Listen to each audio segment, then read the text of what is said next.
सुप्रभात बच्चों, आप सभी का भूगोल की ऑनलाइन कक्षाओं में पुनः स्वागत है। तो प्यारे बच्चों, आज हम हमारे भूगोल के पाठ्यक्रम के अनुसार अध्याय फर्स्ट में जो हमारा टॉपिक है मानव भूगोल का अर्थ, इसका हम आज अध्ययन करेंगे। प्यारे बच्चों, आप 11th में भूगोल यानी जियोग्राफी और इसके ही एक जो इसकी मुख्य शाखा भौतिक भूगोल है, इसके बारे में आप 11th क्लास में अध्ययन करके आए हैं।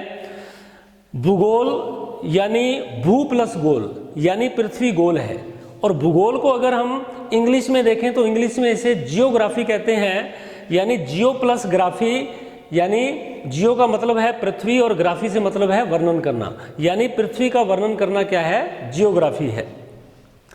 भौतिक भूगोल में मुख्य रूप से पृथ्वी के प्राकृतिक पर्यावरण का अध्ययन किया जाता है। जैसे आपको एक परिभाषा याद आ रही होगी, पियरे बायरेट ने कहा था कि मानव सभ्यता से अप्रभावित जो पृथ्वी के समस्त दृश्य हैं उनका अध्ययन करने वाला विज्ञान जो है वो भौतिक भूगोल है।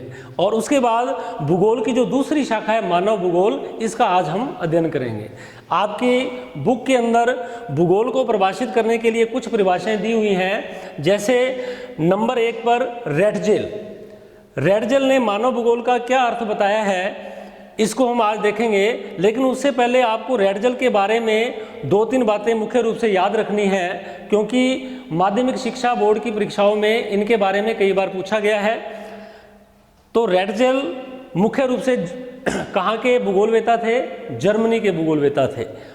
और रेडजेल को मानव भूगोल के पिता भी कहते हैं, क्योंकि मानव भूगोल का जनक जो है वो रेडजेल को माना जाता है।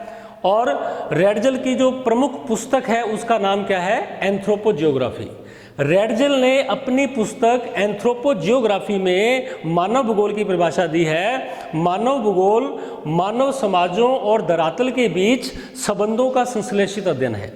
तो इसकी परिभाषा को अगर अपने ध्यान से देखें तो बच्चों, इसकी परिभाषा से मानव भूगोल का यही अर्थ निकल के आ रहा है कि पृथ्वी के किसी भी भाग पर या किसी भी प्रदेश में जो मानवीय समाज या मानवीय समूह निवास करता है, वो वहाँ के धरातल और प्राकृतिक परिवेश से उसके किस प्रकार के संबंध हैं, उसके किस प्रकार के पर्यावरण से अंतर संबंध है, उनका अध्ययन करना ही मानव भूगोल है।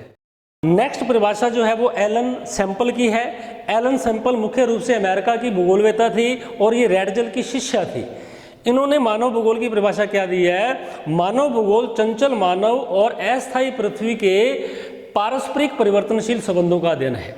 यानी जो मानव को इन्होंने स्वभाव से चंचल बताया है और पृथ्वी भी अस्थायी है, क्योंकि पृथ्वी 2 प्रकार की पृथ्वी की गतियां हैं, परिक्रमण गति है और परिभ्रमण गति भी है, और पृथ्वी का प्राकृतिक पर्यावरण भी बदलता रहता है। अतः इनके अनुसार जो मानव स्वभाव से चंचल है और पृथ्वी अस्थायी है, इनके बीच जो संबंध है वो भी समय के अनुसार परिवर्तनशील है। तो इन परिवर्तनशील संबंधों का अध्ययन करना ही मानव भूगोल है।